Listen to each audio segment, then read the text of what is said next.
Morning, praise the lord, హల్లెలూయా. దేవునికి స్తోత్రం కలుగును గాక. నేటి దేవుని మాట అనే శీర్షికలో మనందరం కలుసుకోవడానికి కృప చూపించిన దేవునికి వందనాలు తెలియజేస్తూ, చేరి వచ్చిన మీ అందరికీ కూడా యేసయ్య శక్తి కలిగిన నామంలో వందనాలు తెలియజేస్తూ ఉన్నామండి. లైవ్లో చాలామంది ఇప్పటికే జాయిన్ అయి ఉన్నారు. మిగతా వారు కూడా త్వరగా వచ్చేయండి.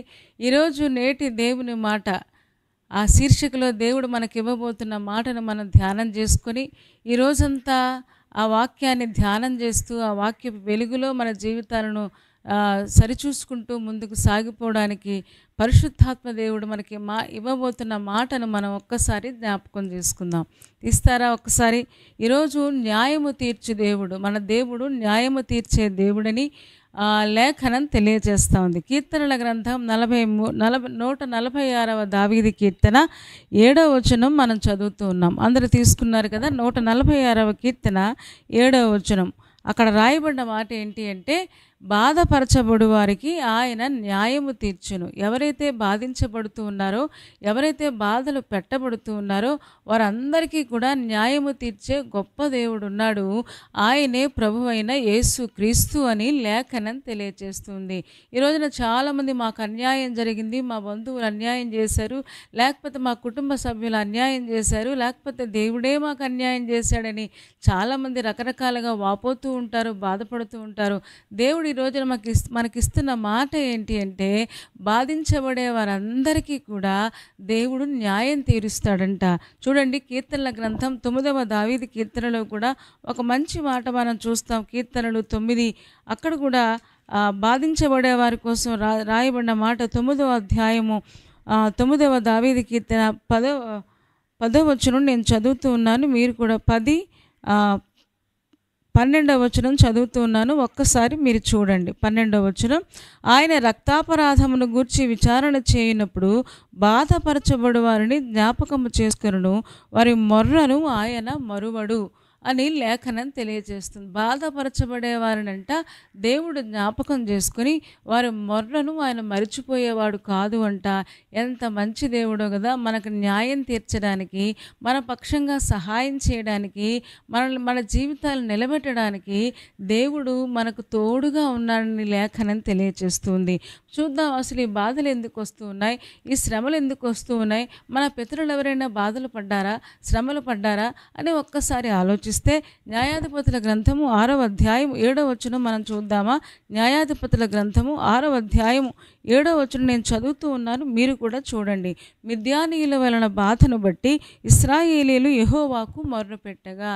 ఇక్కడ చూడండి, ఇశ్రాయేలీయులు అంటే దేవుని ప్రజలు, ఇశ్రాయేలీయులు అంటే దేవుని మీద నమ్మకం ఉంచినవారు, బాప్తిసం తీసుకున్నవారు, ప్రభు కోసం ఐగుప్తులో నుంచి బయటికి వచ్చిన వారు ఇశ్రాయేలీయులంట మిద్యానీయులు బాధపడుతూ ఉన్నారంట. ఎంత విచిత్రమైన విషయమో కదా. మిద్యానీయులు అంటే 7 జనాంగాలు ఉన్నాయి కదా.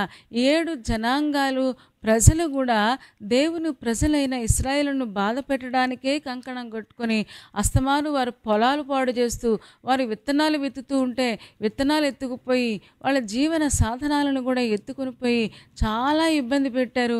అసలు వారు పంటలు పండించుకోకుండా, అసలు వారు ఆహారం తినకుండా బలహీనమైపోతే వారిని తొందరగా వారిని వశం చేసుకోవచ్చున్న ఉద్దేశంతో చాలా ఇబ్బంది పెట్టారు మిద్యానీయులు. అంటే పాత నిబంధన కాలం నుంచి కూడా దేవుని ప్రజలు బాధ పెట్టబడుతూ ఉన్నారు, విశ్వాసులు బాధించబడుతూ ఉన్నారు. దానికి కారణం కూడా లేకపోలేదు. బాధించబడుతూ ఉన్నప్పుడు మరి దేవుడు చూడలేదా? దేవుడు చూడడా? దేవుడు న్యాయం తీర్చడా? దేవుడు సహాయం చేయడా? అసలు ఈ బాధలు ఎందుకు వస్తున్నాయి, అసలు ఈ శ్రమలు ఎందుకు, అసలు ఈ కష్టాలు ఎందుకు అని మనం ఆలోచిస్తే అదే న్యాయాధిపతుల గ్రంథము 6వ అధ్యాయం 1వ వచనం నేను చదువుతూ ఉన్నాను, మీరు కూడా చూడండి. ఇశ్రాయేలులు యెహోవా దృష్టికి దోషులైనందున యెహోవా 7 ఏండ్లు వారిని మిద్యానీయులకు అప్పగించెను. ఏమండి, ఇక్కడ చూస్తూ ఉన్నాం, అసలు మిద్యానీయుల చెయ్యి ఎందుకు ఇశ్రాయేలుల మీద పైన ఉన్నది? అసలు ఇశ్రాయేలులు దేవుని ప్రజల చెయ్యే కదా పైన ఉండాలి, కానీ ఎందుకు ఇలా జరుగుతూ ఉంది అంటే కారణం లేకపోలేదు. ఇశ్రాయేలీయులంట యెహోవా దృష్టికి దోషులైనందున అందుకనే యెహోవా 7 ఏండ్లు వారిని మిద్యానీయుల చేతికి అప్పగించేశాడు. అంటే దేవుడు చూడటం లేదా అంటే దేవుడు చూస్తున్నాడు, కానీ వాళ్ళ దేవుడిచ్చిన హెచ్చరికలు కానీ దేవుడు చెప్పిన మాటలు కానీ వాళ్ళు వినకుండా దేవుడి దృష్టికి దోషులైనందున పాపము దేవుడికి వారికి మధ్య వచ్చినందున దేవుని ఆజ్ఞలు పాటించకపోతే ఆజ్ఞాతిక్రమమే పాపమని మనకు తెలుసు కదా. దేవుని ఆజ్ఞలు పాటించకుండా వాళ్ళు స్వతహాగా వాళ్ళ సొంతంగానే వాళ్ళు బాధలు కొని తెచ్చుకున్నట్లుగా మనం చూస్తూ ఉన్నాం. దేవుడు బాధ పెట్టేవాడు కాదు, కానీ బాధపరచబడే వారికి ఆయన న్యాయం తీర్చేవాడు. అసలు ఎందుకు వాళ్ళు బాధపడుతున్నారు అని ఆలోచిస్తే అదే 6వ అధ్యాయం 9వ వచనం 10వ వచనం నేను చదువుతూ ఉన్నాను, మీరు కూడా తీయండి. న్యాయాధిపతుల గ్రంథము 6వ అధ్యాయం 9, 10. ఐగుప్తీయుల చేతిలో నుండి మిమ్మల్ని బాధించిన వారందరి చేతిలో నుండి మిమ్మల్ని విడిపించి మీ ఎదుట నుండి వారిని తోలివేసి వారి దేశమును మీకు ఇచ్చి తిని మీ దేవుడనే యెహోవాను నేనే. మీరు అమోరీయుల దేశమును నివసించుచున్నారు, వారి దేవతలకు భయపడకుడి అని మీతో చెప్పి తిని గాని మీరు నా మాట వినకపోతిరి అని ప్రవక్త ద్వారా ఇశ్రాయేలుల ప్రజలకు దేవుడు కబురు పెట్టాడు. ఏంటంటే, మిమ్మల్ని ఒకసారి ఐగుప్తుల నుంచి బాధ పెడుతున్నప్పుడు తీసుకొచ్చి మీకు మంచి దేశాన్ని, కనాను దేశాన్ని ఇచ్చాను. ఇస్తే మీరేమో నాకు భయపడకుండా వారి యొక్క అన్యులు చేసే ఆచారాలకి, అన్యులు చేసే వాళ్ళు చేసే వాటికి మరి భయపడుతూ చాలా ఇబ్బంది పడుతున్నారు. మీరు భయపడాల్సింది వాళ్ళు కాదు, కానీ దేవుడికి భయపడడం మానేశారు, వాళ్ళతో కలిసిపోయారు. ఈ రోజున చాలామంది విశ్వాసులు కూడా అన్యుల ఆచారాలు పాటిస్తూ అన్యుల ఆచారాలని అభ్యసిస్తూ చాలాసార్లు కన్ను అదిరిందని, కాలు దురద వచ్చిందని, లేకపోతే వాళ్ళు ఎదురొచ్చారని, పిల్లి ఎదురొచ్చిందని, లేకపోతే ఆవకాయ జాడి ఈ ప్రక్కన పెట్టాలి, ఆ ప్రక్కన పెట్టాలి, ఇలా రకరకాల ఆచారాలు పాటిస్తూ చాలామంది వాటికి భయపడుతున్నారు, కానీ ఆచారాలకు భయపడుతున్నారు తప్ప దేవుడికి భయపడడం మానేశారు. అందుకనే దేవుడు యెహోవా దేవుడు మిద్యానీయుల చేతికి ఇశ్రాయేలీయులను అప్పగించినట్టుగా మనం చూస్తూ ఉన్నాం. అన్యులకు భయపడడం ఏంటి, దేవుడికి భయపడడం మానేసి మనుషులకు భయపడుతున్నారు, లేదా సమస్యలకు భయపడుతున్నారు, ఇబ్బందులకు భయపడుతున్నారు, అనారోగ్యాలకు భయపడుతున్నారు తప్ప బీపీకి భయపడతాం, షుగర్కి భయపడతాం, కానీ నిజమైన దేవుడికి చాలాసార్లు మనం భయపడట్లేదు. అందుకనే సరిగ్గా ప్రార్థన చేయలేకపోతున్నాం, వాక్యం చదవలేకపోతున్నాం, చర్చికి వెళ్ళలేకపోతున్నాం, వాక్య ప్రకారంగా మనం జీవించలేకపోతున్నాం. నిజంగా దేవుడికి భయపడితే ఆయన ఏం చెప్పాడో అది మనం చేయడానికి సిద్ధంగా ఉంటాం కదా.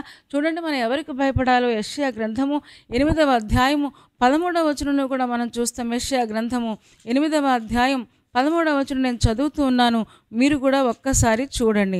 అక్కడ రాయబడిన మాట ఏంటి అంటే, సైన్యములకు అధిపతియగు యెహోవాయే పరిశుద్ధుడు అనుకునుడి, మీరు భయపడవలసిన వాడు ఆయనే, ఆయన కోసమే మీరు దిగులు పడాలి. మీరు భయపడాల్సింది ఆయనే, లేకపోతే అన్యులకు కాదు. అన్యులు భయపడేదానికి మనం భయపడకూడదు, కానీ దేవునికి భయపడితే దేవుని ఆజ్ఞలు పాటిస్తాం. దేవుని ఆజ్ఞలు పాటిస్తే బాధలు, శ్రమల నుంచి మనం తప్పించుకొని ప్రభువుకు దగ్గరగా ఉంటాం. ఈ రోజున దేవుడు మనకు అదే చెప్తున్నాడు. ఇశ్రాయేలులంట మిద్యానీయుల చేతికి అప్పగించబడ్డానికి కారణం వాళ్ళు దేవుడికి భయపడడం మానేసి అన్యుల ఆచారాలకు భయపడుతూ ఉన్నారు. అందుకనే దేవుడు వారిని మిద్యానీయుల చేతికి అప్పగించినట్లుగా మనం చూస్తూ ఉన్నాం. బైబిల్లో మనకు తెలుసు కదా, భయపడద్దు అని 366 సార్లు లీపు సంవత్సరంతో పాటుగా దేవుడు రాయించి ఉంచాడని మనకు తెలుసు. కానీ రోజు ఏదో ఒక భయం, ఈ సమస్య నెట్టుకుని రాగలనా, ఈ కష్టాన్ని ఎదిరించగలనా, ఈ శోధనను జయించగలనా, లేకపోతే నాకేంటి బాధలు అనుకొని చాలామంది దిగులు పడుతూ ఉంటారు, భయపడుతూ ఉంటారు. మనం దేవుడికి భయపడితే సమస్యలకు భయపడాల్సిన పని లేదు. మనం దేవుడికి భయపడితే లోక సంబంధమైన ఆచారాలకు భయపడాల్సిన అవసరత లేదు అని దేవుడు సెలవిస్తూ ఉన్నాడు. ఏమండి, ఆది నుంచి కూడా దేవుని ప్రజలు బాధించబడుతూనే ఉన్నారు, కానీ వాళ్ళ పక్షంగా దేవుడు న్యాయం తీరుస్తూనే ఉన్నాడు. మిద్యానీయులు బాధపడుతూ ఉంటే దేవుడు గిద్యోనును లేపి గిద్యోను ద్వారా మిద్యానీయుల మీద దేవుడు విజయాన్ని ఇచ్చినట్టుగా మనం చూస్తూ ఉన్నాం. ఎందుకంటే ఆయన మంచివాడు కదా, ఆయన గొప్పవాడు కదా, ఆయన ప్రజలంటే ఆయనకి చాలా ఇష్టం కదా. ఎందుకంటే ఒకవేళ బాధకి అప్పగించినా సరే మరలా తిరిగి వారిని ఆయన దగ్గరికి చేర్చుకునే గొప్ప దేవుడు కదా, వారిని విడిపించినట్లుగా మనం చూస్తాం. అసలు ఒక్కొక్కసారి చాలామంది అంటూ ఉంటారు, నిజంగా దేవుడు బాధ పెడుతూ ఉన్నాడు కదా, దేవుడు చూస్తూ ఊరుకున్నాడు కదా అనుకుంటాం.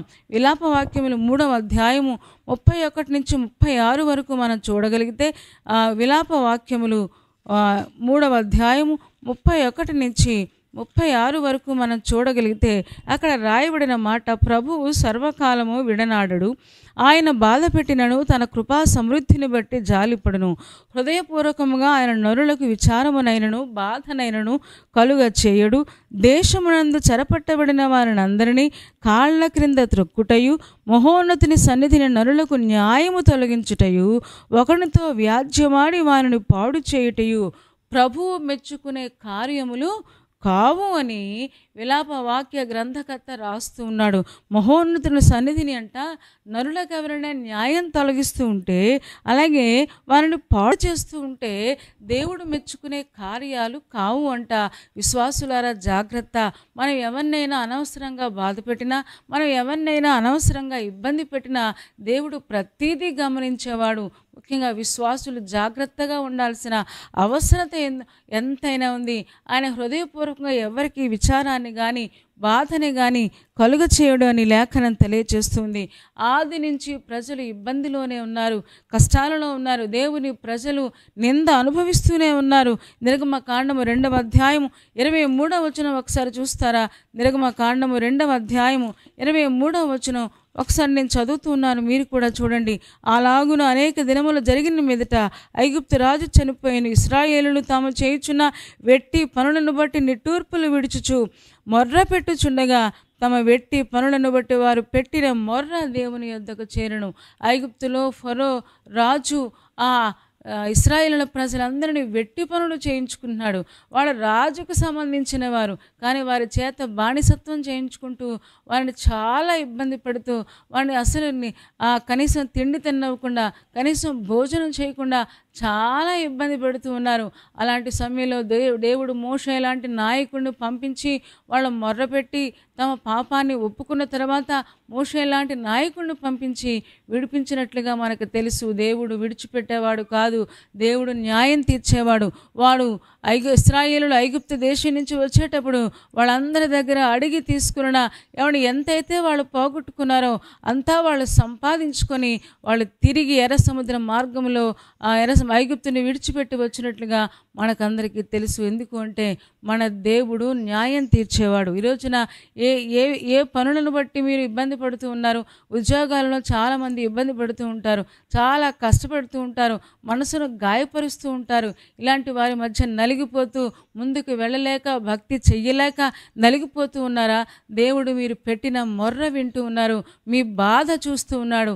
తప్పకుండా మీకు న్యాయాన్ని జరిగిస్తాడు.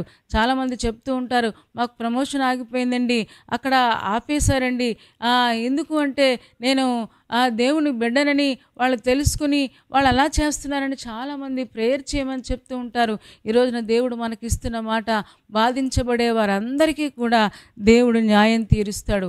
ఎస్తేరు గ్రంథం 3వ అధ్యాయం 9వ వచనం కూడా మనం చూద్దామా? ఎస్తేరు గ్రంథం 3వ అధ్యాయం 9వ వచనంలో కూడా అక్కడ కూడా దేవుని ప్రజలు ఇబ్బందులు పడుతూ ఉన్నారు, చాలా కష్టాలు పడుతూ ఉన్నారు. ఒక చట్టం రాయబడింది. హామాను, దుష్టుడైన హామాను ఒక చట్టం చేశాడంట.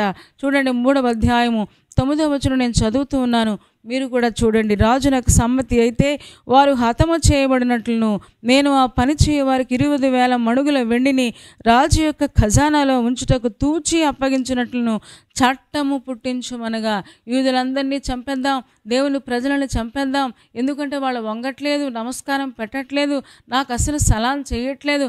దుష్టుడైన హామాను రాజైన అహష్వేరోషును పురుకొల్పి చట్టం చేయించి ఎలాగైనా సరే వాళ్ళని చంపేద్దామని ప్రయత్నం చేసుకున్నప్పుడు దేవుడు ఎస్తేరును లేపి ఎస్తేరును ముందుగానే ఆ స్థలానికి అందుకే పంపించాడు. ఎందుకంటే ఆయన సర్వజ్ఞాని, ఆయనకు అన్నీ తెలుసు. ఏ ప్రమాదం ఆయన ప్రజలకు వస్తుందో అన్నీ తెలిసిన వాడే, ఆ ప్రమాదాన్ని పసిగట్టిన వాడే. దేవుడు ముందుగానే ఆ సింహాసనం మీద రాణి అయిన ఎస్తేరు నుంచి, ఎస్తేరు ప్రార్థనల ద్వారా, ఎస్తేరు యొక్క తెగింపు ద్వారా ఆ ప్రజలకు విమోచన ఇచ్చినట్లుగా మనం చూస్తాం. ఏ ఉరికొయ్య మీదైతే మొర్దెకైని వృత్తి చేయాలనుకున్నాడో అదే ఉరికొయ్య మీద దేవుడు హామానును హతం చేయనట్లుగా మనం చూస్తూ ఉంటాం. ఈ రోజున దేవుడు న్యాయం తీర్చేవాడు. ఆయన ప్రజలను విడనాడేవాడు కాదు, కానీ ఆయన ప్రజలు దేవుని దగ్గర క్షమాపణ పొంది దేవుడికి భయపడి దేవునికి దగ్గరగా వస్తే తప్పకుండా మనం పెట్టిన మొర్ర ఆ దేవుడు విని మనకు న్యాయం తీరుస్తాడు అని లేఖనం తెలియచేస్తుంది. చూస్తారా, అపోస్తుల గ్రంథం 12వ అధ్యాయం 1వ వచనం కూడా మనం చూద్దాం. అపోస్తుల గ్రంథం అపోస్తుల కార్యాలు 12వ అధ్యాయం 1వ వచనం చదివితే అక్కడ రాయబడిన మాట మనకందరికీ తెలుసు. దాదాపు అదే కాలమందు రాజైన హేరోదు సంఘపు వారిలో కొందరిని బాధ పెట్టుటకు బలాత్కారముగా పట్టుకొని, ఏమండి, పాత నిబంధన కాలం అయిపోయింది, కొత్త నిబంధన కాలంలో హేరోదు అంట సంఘపు వారిలో కొంతమందిని బాధ పెట్టడానికి వాళ్ళు బలాత్కారంగా పట్టుకున్నాడు. సంఘము అంటే విశ్వాసులు కదా, సంఘము అంటే దేవుని పిల్లలు కదా, సంఘము అంటే ఐగుప్తులో నుంచి బయటకు వచ్చినోళ్ళు కదా. లోకం మాకొద్దు, మాకు దేవుడు కావాలి, మాకు దేవుడు ఉంటే చాలు అనుకుని దేవుడి కోసం మరణమైన, కష్టమైన, బాధ అయినా, శ్రమైన దేవుడితోనే ఉంటామని దేవుడితో ఒక వాగ్దానం చేసి బయటకు వచ్చినోళ్ళు కదా. సంఘాన్ని బాధ పెట్టడానికంట ఆ రోజున ఆ కొత్త నిబంధన కాలంలో హేరోదు పూనుకున్నట్లుగా మనం చూస్తూ ఉన్నాం. ఈ రోజున అదే హేరోదు ఆత్మ ప్రపంచ వ్యాప్తంగా తిరుగుతూ ఉంది. సంఘాన్ని బాధ పెట్టాలని, విశ్వాసులను బాధ పెట్టాలని, సువార్తకి ఆటంకం చేయాలని, ఏమంటే దైవజనులు ఎంతోమంది ఇబ్బంది పెడుతూ ఉన్నారు. సువార్త ప్రకటించే సువార్తికులను ఎంతోమంది ఇబ్బంది పెడుతూ ఉన్నారు. ప్రార్థనకి ఆటంకాలు ఈ రోజున ఎక్కడ చూసినా మనం ప్రతిరోజు వింటూ ఉన్నాం, వారిని చూస్తూ ఉన్నాం. ఈ రోజున విశ్వాసులారా, ధైర్యం తెచ్చుకోండి. బాధపరచబడే వారికి ఆయన న్యాయం తీరుస్తాడు. ఏ విషయంలో మీరు బాధపడుతున్నారో, ఏ విషయంలో అన్యాయంగా శ్రమను, నిందను అనుభవిస్తూ ఉన్నారో వారి పక్షంగా, బాధపరచబడే వారి పక్షంగా దేవుడు కనికరిని చూపించి న్యాయం తీర్చడానికి దేవుడు సిద్ధంగా ఉన్నాడు. ఆ రోజున పేతురుని తీసుకెళ్ళి చెరసాలలో వేసేస్తే యాకోబుని చంపించేశారంట. పేతురుని కూడా ఇంకా చంపించేద్దాం అనుకున్నారు. అదే సమయంలో సంఘం ప్రార్థన చేసింది, అత్యాశక్తితో ప్రార్థన చేసింది. ఆ పేతురును ఆ దేవుని దూత పైనుంచి దిగివచ్చి బయటికి తీసుకొచ్చినట్లుగా మనం చూస్తూ ఉన్నాం. ఈ రోజున విశ్వాసులారా, ధైర్యం తెచ్చుకోండి. ఏ విషయంలో బాధించబడుతున్నారు? కోర్టు కేసులు, అప్పుల బాధలు, కష్టాలు, ఇంటిలో అపార్థాలను చేసుకోవడం, ఒకరికొకరు అసలు కుటుంబ సభ్యులు అత్తమామలు అర్థం చేసుకోలేకపోవడం, లేదా కోడలు కొడుకు అర్థం చేసుకోలేకపోవడం. ఇప్పుడు ఎక్కడ చూసినా అపార్థాలు, మిస్అండర్స్టాండింగ్స్ ఎక్కువగా మాకు కనిపిస్తూ ఉన్నాయి. ఈ రోజున విశ్వాసులారా, ధైర్యం తెచ్చుకుందాం. బాధపరచబడే వారికి ఆయన న్యాయం తీరుస్తాడు. ఏమండి, చాలామంది చెప్తూ ఉంటారు, మాకు రావాల్సిందంతా వాళ్ళు అన్యాయంగా ఆక్రమించుకున్నారండి. ఏమండి, దేవుడు మీ పక్షంగా కార్యం చేస్తాడు. దేవుడు మన పక్షంగా కార్యం చేయడానికి దేవుడు ఎప్పుడూ సిద్ధంగా ఉన్నాడు. కానీ మనం చేయాల్సింది దేవుడికి భయపడుతూ ఏ పాపము అంటకుండా మనం జాగ్రత్త వహిస్తే తప్పకుండా మన జీవితాలలో మనం ఆయన కార్యాలు మనం చూడగలం. యోహాను రాసిన మొదటి పత్రిక 2వ అధ్యాయం 1-2 వచనాలు నేను చదువుతూ ఉన్నాను. యోహాను రాసిన మొదటి పత్రిక మనం తీసుకోండి అందరం కూడా. 1వ అధ్యాయము 1-2 వచనాలు మనం చూద్దాం. 2వ అధ్యాయము 1-2 వచనాలు. నా చిన్న పిల్లలారా, మీరు పాపము చేయకుండాటకై ఈ సంగతులను మీకు వ్రాయిచున్నాను. ఎవడైనను పాపము చేసిన ఎడల నీతిమంతుడైన యేసు క్రీస్తు అనే ఉత్తరవాది తండ్రి యొద్ద మనకున్నాడు. ఆయనే మన పాపములకు శాంతికరమై ఉన్నాడు. మన పాపములకు మాత్రమే కాదు, సర్వ లోకమునకు ఆయన శాంతికరమై ఉన్నాడని యోహాను భక్తుడు రాస్తూ ఉన్నాడు. చిన్నపిల్లలారా, మీరు పాపం చేయకుండానికి ఈ సంగతులు రాస్తూ ఉన్నాను. ఎందుకంటే మనందరికీ ఒక ఉత్తరవాది ఉన్నాడు. ఉత్తరవాది అంటే అర్థం ఏంటి అంటే న్యాయవాది. ఇంకా చెప్పాలి అంటే అక్కడ రాయబడిన మాట ఆదరణకర్త. మనకొక ఉత్తరవాది ఉన్నాడు, మన పక్షంగా వాదించేవాడు, మన పక్షంగా నిలబడేవాడు. ఒకవేళ ఈ లోకంలో ఉన్నవాళ్ళు మనకు అన్యాయం చేయడానికి ఉపక్రమించిన, ఒకవేళ వాళ్ళ తలపెట్టిన, మన పక్షంగా న్యాయం జరిగించడానికి మన పక్షంగా దేవుడే మనకి లాయర్గా, ఉత్తరవాదిగా మన పక్షంగా ఉండి మనకు న్యాయం తీర్చడానికి ఆయన 2000 సంవత్సరాలకు పూర్వమే ఈ లోకంలోనికి వచ్చి మనందరి పాపాలకి శాంతి చేశాడంట. శాంతి చేస్తే చాలామంది అంటారు కదా, మా ఇంట్లో శాంతి లేదు, సమాధానం లేదు అంటే చాలామంది చెప్తూ ఉంటారు. హోమం చేయాలి, అది చేయాలి, ఇది చేయాలి, శాంతి చేయాలి అని చెప్తూ ఉంటారు. మనం చేసుకున్న పనుల వల్ల శాంతి జరగదు, కానీ దేవుడు ఆల్రెడీ మనందరి కోసం సిలువ మీద తన యొక్క ప్రాణాన్ని, రక్తాన్ని అర్పించి సర్వలోకమునకు ఆయన శాంతికరమై ఉన్నాడని లేఖనం చెప్తుంది. మనకు ఒక ఉత్తరవాది మన పక్షంగా ఉన్నాడు. కాబట్టి ధైర్యం తెచ్చుకుందాం. ఏ విషయంలో బాధించబడుతూ ఉన్నారు, ఏ విషయంలో నిందను, శ్రమను అనుభవిస్తూ ఉన్నారు, విశ్వాసులారా, మన పక్షంగా కార్యాలు చేయడానికి, మన పక్షంగా న్యాయం తీర్చడానికి దేవుడు ఆ రోజు సిద్ధంగా ఉన్నాడు. పాత నిబంధన కాలంలో, కొత్త నిబంధన కాలంలో, ఈరోజు కూడా పరిశుద్ధాత్మ దేవుడు మనకి సిద్ధంగా ఉండి ఆదరణకర్తగా ఉంటూ మన పక్షంగా న్యాయం చేయడానికి దేవుడు సిద్ధంగా ఉన్నాడు. ఆదికాండం 31వ అధ్యాయము, అక్కడ కూడా ఒక ఆయన అన్యాయం పొందుతూ ఉన్నాడు. ఆదికాండం 31వ అధ్యాయము 5 నుంచి 7 వచనాలు నేను చదువుతూ ఉన్నాను, మీరు కూడా ఒక్కసారి చూడండి. ఆదికాండము 31వ అధ్యాయము తీసుకోండి అందరూ కూడా. 31వ అధ్యాయంలో 5వ వచనం నుంచి 7వ వచనం వరకు ఇక్కడ యాకోబు తన భార్యలైన రాహేలుతోనూ లేయాతోనూ మాట్లాడుతున్నాడు. ఏమని మాట్లాడుతున్నాడంటే, మీ తండ్రి కటాక్షము నిన్న మొన్న నా మీద ఉండినట్లు ఇప్పుడు నా మీద ఉండలేదని నాకు కనబడుచున్నది. అయితే నా తండ్రి యొక్క దేవుడు నాకు తోడై ఉన్నాడు. మీ తండ్రికి నా యావశక్తితో కొలువు చేసి తినని మీకు తెలిసే ఉన్నది. మీ తండ్రి నన్ను మోసపుచ్చి 10 మార్లు నా జీతము మార్చెను, అయినను దేవుడు అతనిని నాకు హాని చెయ్యనియ్యలేదని యాకోబు తన భార్యలిద్దరికీ కూడా చెబుతూ ఉన్నాడు. ఎందుకంటే నిన్న మొన్న ఉన్నట్లుగా మీ నాన్న లేడమ్మా, మనం వెళ్ళిపోదాం, దేవుడు నా కల్లో కనిపించాడు, అతను హాని చేయాలని, నన్ను ఎలాగైనా ఇబ్బంది పెట్టాలని ఒక పాలేరులాగా, ఇంటి అల్లుళ్ళా చూడలేదు కానీ ఒక పాలేరులా చూసి, ఒక హీనంగా చూసి ఎలాగైనా నన్ను ఇబ్బంది పెట్టాలనుకున్నాడు. నా జీతము 10 సార్లు మార్చాడండి. ఎవరికైనా అలా చేస్తే ఎంత బాధ అనిపిస్తుంది. ఒకసారి కాదు, 2 సార్లు కాదు, 10 సార్లంట మార్చాడంట. కానీ యాకోబు తన యావశక్తితో తన జీవితం అంతా, ఒక మాట చెప్పాలంటే తన యవ్వన బలం అంతా కూడా లాబాను కుటుంబంతోనే గడిపాడు. ఎందుకంటే తను చేసిన తొందరపాటు చర్యల వల్ల తను అలా చేయాల్సి వచ్చింది. కానీ దేవుడు యాకోబుని విడిచిపెట్టలేదు. ఎందుకు అంటే దేవుడు యాకోబును ప్రేమిస్తూ ఉన్నాడు.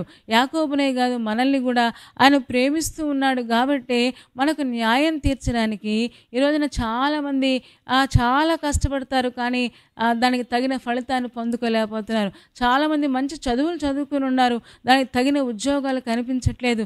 చాలామంది, దేవా మాకు న్యాయం తీర్చవా, దేవా మా కష్టాలు తీర్చవా, మా పక్షంగా వ్యాజ్యమాడవా అని చాలామంది భవిష్యత్తు కోసం అంగలారుస్తూ ఉన్నారు. ఈరోజున విశ్వాసులారా, ధైర్యం తెచ్చుకోండి. బాధపరచబడేవారిని ఆయన జ్ఞాపకం చేసుకుంటాడు. బాధపరచబడేవారికి ఆయన న్యాయం తీరుస్తాడు. యాకోబు పక్షంగా దేవుడు న్యాయం తీర్చాడు. లాబాను ఇబ్బంది పెట్టాలని, కష్టపెట్టాలని, ఎలాగైనా సరే వెనక్కి పంపించాలని ఎన్నో ప్రయత్నాలు చేశాడు. కానీ ఆ ప్రయత్నాలన్నీ కూడా దేవుడు యాకోబుకు తోడుగా ఉండి వాటన్నిటి నుంచి విడిపించినట్లుగా మనం చూస్తాం. అదే ఆదికాండము 30వ అధ్యాయము 43వ వచనం చదువుతాను, మీరు చూడండి. ఆ ప్రకారము ఆ మనుష్యుడు అత్యధికముగా అభివృద్ధి పొంది విస్తారమైన మందలు, దాసులు, ఒంటెలు, గాడిదలు వాడాయను అని లేఖనం సెలవిస్తుంది. ఆ మనుష్యుడు అంటే అర్థం ఏంటి అంటే, యాకోబు ఆ మనుష్యుడంట ఒంటరిగా వెళ్ళాడు, పారిపోయాడు. అక్కడి నుంచి ఒక పాలేరులాగా అక్కడ జాయిన్ అయ్యాడు. లాబాను ఇంటిలోనే, సొంత ఇంటిలోనే చాలా వేదన అనుభవించాడు. లాబాను చాలా ఇబ్బంది పెట్టాడు. కానీ దేవుడంట ఆ మనుష్యుడిని ఏం చేశాడంటే, ఆ ప్రకారము ఆ మనుష్యుడు అత్యధికముగా అభివృద్ధి పొంది విస్తారమైన మందలు, దాసులు, ఒంటెలు, గాడిదలు గలవాడాయను. చూడండి, దేవుడు ఒక వ్యక్తిని దీవించడానికి గల కారణం ఏంటి అంటే, యాకోబు తన పాపాన్ని ఒప్పుకున్నాడు, ప్రభు మీద ఆనుకున్నాడు. దేవుడు అంచెలంచెలుగా ఎవడు ఒంటరిగా వెళ్ళినోడిని ఒక కుటుంబీకుడిగా చేసి, అంత మాత్రమే కాదు దాసుల్ని ఇచ్చాడంట. అంత మాత్రమే కాదు, ఒంటెలు ఉన్నాయంట, గాడిదలు ఉన్నాయంట, ఏమండి రకరకాల మందలు ఉన్నాయంట. ఆ మనుషుడు అత్యధికంగా దీవించబడినట్టుగా మనం చూస్తూ ఉన్నాం. ఒక పక్కనేమో లాబాను బాధపడుతూ ఉన్నాడు, మనసును బాధపడతా ఉన్నాడు, పిల్లల్ని బాధపడతా ఉన్నాడు, భార్యల్ని బాధపడతా ఉన్నాడు. ఈ వేదన అనుభవిస్తూ సొంత ఇంటివాడు మళ్ళీ రక్త సంబంధే ఇలా చేస్తూ ఉన్నాడు. ఒక మాట మనకు తెలుసు కదా, ఏమంటే బంధువులే మనల్ని బాధ పెడుతూ ఉంటారు, ఏమంటే ఇంట్లో ఉన్న వాళ్ళే ఇబ్బంది పడుతూ ఉంటారు. విద్యానీయులు ఎక్కడో లేరండి, మన ఇంట్లోనే ఉన్నారు. ఈ లాభాలు లాంటి వాళ్ళు ఎక్కడో లేరండి, మన ఇంట్లోనే ఉండి మన కష్టాన్ని అనుభవిస్తూ ఎన్నోసార్లు మనల్ని ఇబ్బంది పెడుతూ ఉంటారు. దేవుడి ఇబ్బందిని, దేవుడు ఇతరులు పెట్టే బాధల్ని ప్రతిదీ గమనిస్తున్నాడు. యాకోబు జీవితంలో ఏం జరుగుతుందో, లాభాన్ని ఏం చేస్తున్నాడో, ఎలాగ ఇబ్బంది పడుతున్నాడో, ఎన్నిసార్లు జీతం మార్చాడో, అలాంటివన్నీ కూడా దేవుడు చూస్తూ ఉన్నాడు. దేవుడు చూసి యాకోబు పక్షంగా నిలబడి యాకోబుకు న్యాయం తీర్చినట్టుగా మనం చూస్తూ ఉన్నాం. ప్రైజ్ ద లార్డ్, హల్లెలూయా. ఈరోజున విశ్వాసులారా ధైర్యం తెచ్చుకోండి. బాధపరచబడు వారికి ఆయన న్యాయం తీరుస్తాడు. ఈరోజున ఏ విషయంలో మీరు బాధపడుతున్నారు, ఏ విషయంలో కష్టపడుతున్నారు, ఏ విషయంలో బంధువులు ఇలాగా లేదా రక్త సంబంధులు అలాగా చాలా కష్టపడుతున్నారని వాపోతూ ఉన్నారు, మొర్ర పెడుతూ ఉన్నారు. మన మొర్ర దేవుడు వింటూ ఉన్నాడు. తప్పకుండా ఏదో ఒక రోజున మన పక్షంగా దిగివచ్చి ఆయన తన కార్యాలు జరిగిస్తాడు. ఎందుకంటే మన పక్షంగా ఒక ఉత్తరవాది ఉన్నాడు. మనకందరికీ ధైర్యం తెచ్చుకోవాల్సిన విషయం, మన పక్షంగా ఒక లాయర్ ఉన్నాడు. ఆయన మన కోసం వాదిస్తాడు, మన పక్షంగా కార్యాలు జరిగిస్తాడు. ఎందుకంటే ఆయన వాదిస్తే, ఆయన మాట్లాడితే ఈ లోకంలో ఎవ్వరూ ఏమీ చేయలేరు. ఎందుకంటే ఆయన సర్వశక్తిమంతుడై ఉన్నాడు. కాబట్టి మనం చేయాల్సింది ఒకటే, దేవుడికి భయపడదాం. దేవుడికి భయపడి ఆయన వాక్యాన్ని చదువుకుందాం. దేవుడికి భయపడి ఆయన వాక్య ప్రకారంగా జీవిద్దాం. దేవుడికి భయపడి ప్రార్థన చేసుకుందాం. దేవుడికి భయపడి పాపము అంటకుండా మన జీవితాన్ని, మన ప్రవర్తనను, మన మాటలు, మన తలంపులు జాగ్రత్తగా ఉంచుకుందాం. మనం అదొక్కటి చేయగలిగితే చాలు. దేవుడు నన్ను చూస్తూ ఉన్నాడు కాబట్టి నేను దేవుడి దృష్టికి పరిశుద్ధంగా ఉండాలి, పవిత్రంగా ఉండాలి అని ఒక్క నిర్ణయంతో మనం ఉండగలిగితే తప్పకుండా ఏ విషయాల్లో మనం నిందను అనుభవిస్తూ ఉన్నామో, ఏ విషయాల్లో శ్రమలు అనుభవిస్తూ ఉన్నామో, ఈ రోజున ప్రతి శ్రమ నుంచి దేవుడు మనకంట న్యాయం తీరుస్తాడంట. ప్రతి బాధ నుంచి బాధపరచబడే వారికి ఈ రోజున రకరకాల వ్యక్తుల చేత మనం బాధించబడుతూ ఉన్నాం. ఎంత మంచి చేసినా చూడండి, లాబానికి ఎంత మంచి చేశాడో. యాకోబు వెళ్ళిన తర్వాత లాబాను ఆస్తి పెరిగిపోయింది. ఇంత మంచి చేసినా యాకోబుకి ఎన్నో ఇబ్బందులు పెట్టాడు. యాకోబుని ఎంతో నీచంగా చూశాడు. ఒక మాట చెప్పాలంటే చాలా హీనంగా చూశాడు, పాలేరు కన్నా హీనంగా చూశాడు. అయినా సరే దేవుడు అతనికి తోడై ఉండి యాకోబును అత్యధికంగా అభివృద్ధి పొందించి, ఏమండి ఇప్పుడు లాబాను కంటే కూడా ఇతని ఆస్తి పెరిగిపోయింది. ఎందుకంటే దేవుడు న్యాయం తీర్చేవాడు. ఈ రోజున ఎవరు మనల్ని ఇబ్బంది పెడుతూ ఉన్నారో, కుటుంబ సభ్యుల, బంధువుల, లేకపోతే ఎలాంటి ఇబ్బందుల మధ్యలో నలిగిపోతూ ఉన్నారో, బాధపరచబడుతూ ఉన్నారో, ధైర్యం తెచ్చుకోండి. కొన్నిసార్లు భర్తలే బాధిస్తూ ఉంటారు, కొన్ని కుటుంబాల్లో భార్యలే బాధిస్తూ ఉంటారు, కొన్ని కుటుంబాలలో పిల్లలే బాధకు కర్తలైపోతూ ఉంటారు. ఈ రోజున మాట్లాడుతూ ఉన్నాడు దేవుడు మనతో. బాధించబడే వారి పక్షంగా దేవుడు న్యాయం తీరుస్తాడు. ధైర్యం తెచ్చుకోండి. ఏదో ఒక రోజున న్యాయం జరుగుద్ది. ఏదో ఒక రోజున దేవుడు తప్పకుండా మన పక్షంగా మనం చేస్తున్న ప్రార్థనలు విని మిద్యానీయులు పెట్టే బాధను చూచి ఇశ్రాయేలుల మొరను దేవుడు ఎలా విన్నాడో మన మొరను కూడా దేవుడు విని కార్యాన్ని జరిగిస్తాడు. ఆయన బాధపరచబడే వారికి న్యాయం తీర్చే దేవుడు గనుక దేవునికి భయపడదాం. లోక సంబంధమైన విషయాలకు భయపడద్దు, సమస్యలకు భయపడద్దు. దేవునికి భయపడి పవిత్రంగా ఉంటూ ఆయన న్యాయం కోసం మనం ఎదురు చూద్దాం. పగ తీర్చడం నా పని అని చెప్పాడు. పగ తీర్చడం మన పని కాదు, పగ తీర్చడం ఆయన పని, న్యాయం చేయడం ఆయన పని. ఆయన ఎవ్వరికీ కూడా అన్యాయం చేసే దేవుడు ఎంత మాత్రము కాదు. కాబట్టి దేవుని వైపు చూద్దాం. మన పరిస్థితుల మధ్యలో దేవుడిని ఆహ్వానిద్దాం. తప్పకుండా దేవుడు తన కార్యాన్ని మన జీవితంలో ఆయన జరిగిస్తాడు. తలలు వంచండి, కళ్ళు మూసుకోండి. చిన్న మాట మనం ప్రార్థన చేసుకుందాం. పరిశుద్ధుడా, ప్రేమ కలిగిన మా తండ్రి, నీ బంగారు పాదములకు వేలాది వందనాలు, స్తోత్రాలు చెల్లిస్తూ ఉన్నాం. ఈ ఉదయకాల సమయంలో మీరు మాకు ఇచ్చిన ఈ మంచి మాట కోసం మీకు వందనాలు అయ్యా. మరి నీ మాట కోసం వేచి ఉన్నాం తండ్రి, నీ యొక్క వాగ్దానం కోసం వేచి ఉన్నాం. బాధపరచబడే వారికి న్యాయం తీర్చే దేవుడవని మాకు వాగ్దానం చేసినందుకు వందనాలు. ఈ వాగ్దానం ప్రకారంగా తండ్రి ఎంతమంది జీవితాల్లో బాధను, శ్రమను, నిందను, హేళనను అనుభవిస్తూ ఉన్నారో వారి జీవితాల్లో మీరే న్యాయం చేకూర్చగలనని నమ్మి విశ్వాసంతో ఎదురు చూస్తూ ఉన్నాం. పగ తీర్చడం నీ పని కదా, పగ తీర్చడం మా పని కాదు గనుక ఏ పాపము చేయకుండా మా చేతులను, ఏ పాపము చేయకుండా మా కాళ్లను, మా అవయవాలను మీ స్వాధీనంలో ఉంచుకోండి తండ్రి. నీకు భయపడి మంచి చేయడానికి మాకు సహాయం చేయండి. నీ కృపకు అప్పగించుకుంటూ ఉన్నాం. ఎంతమంది ఎలాంటి శ్రమల మధ్యలో నలిగిపోతూ ఉన్నారో వారందరి పక్షంగా ఆయన గొప్ప కార్యాలు మీరు జరిగించి న్యాయము తీర్చండి నాయన. ఎందుకంటే నువ్వు న్యాయం తీర్చే దేవుడవు. యాకోబుకు న్యాయం తీర్చావు నాయన, యూదులైన నీ ప్రజలకు న్యాయం తీర్చావు, ఇశ్రాయేలులకు న్యాయం తీర్చావు నాయన. మాకు కూడా న్యాయం తీర్చగలిగిన గొప్ప దేవుడవు గనుక మీకు స్తోత్రాలు చెల్లిస్తూ మమ్మల్ని మేము చేతుల్లో పెట్టుకుంటూ ఉన్నాం.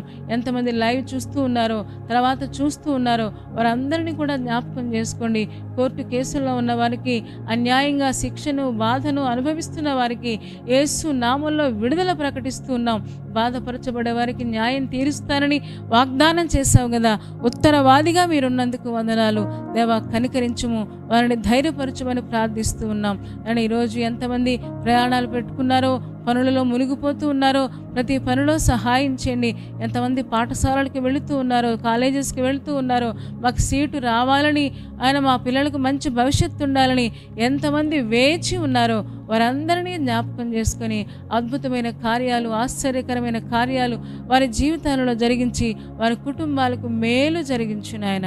నీ మీద ఆధారపడేవారిని నీవన్నడూ విడిచిపెట్టవు గనుక మీకు స్తోత్రాలు చెల్లిస్తూ చేరి వచ్చిన ఒక్కొక్కరిని మీరు దీవించి పంపించుము. రేపటి దినం కోసం మమ్మల్ని సిద్ధపరచుము. యేసయ్య శక్తి కలిగిన నామములో ప్రార్థించి వేడుకొంచున్నాము తండ్రి, ఆమేన్. క్రైస్తలాడండి, అందరికీ వందనాలు. చాలా సంతోషం. లైవ్లో చాలాసేపు చక్కగా దేవుని యొక్క వాక్యం వినడానికి, దేవుని వాక్యం ద్వారా మనం ధైర్యపరచబడడానికి దేవుడిచ్చిన ఈ కృపను బట్టి దేవునికి వందనాలు తెలియజేస్తూ, జాయిన్ అయిన మిమ్మల్ని అందరిని బట్టి దేవునికి వందనాలు తెలియజేస్తూ ఉన్నాం. ఈ వాక్యం ఇంకా ఎవరైనా చూడకపోతే తర్వాత సమయంలో మీరు చూడండి, దేవుని దీవెనలు పొందండి. తప్పకుండా దేవుడు మనతో మాట్లాడి మనల్ని హెచ్చరించి మనల్ని బలపరుస్తాడు దేవుని వాక్యం ద్వారా. కాబట్టి దేవునికి ఇష్టమైన వారిగా ఉందాం. ఏ పాపము అంటకుండా జీవించడానికి ప్రయత్నం చేద్దాం. మీరు దీవించబడితే కామెంట్ పెట్టండి, మేము దీవించబడుతూ ఉన్నాం అని చెప్పండి, మేము ఎంకరేజ్ అవుతాం.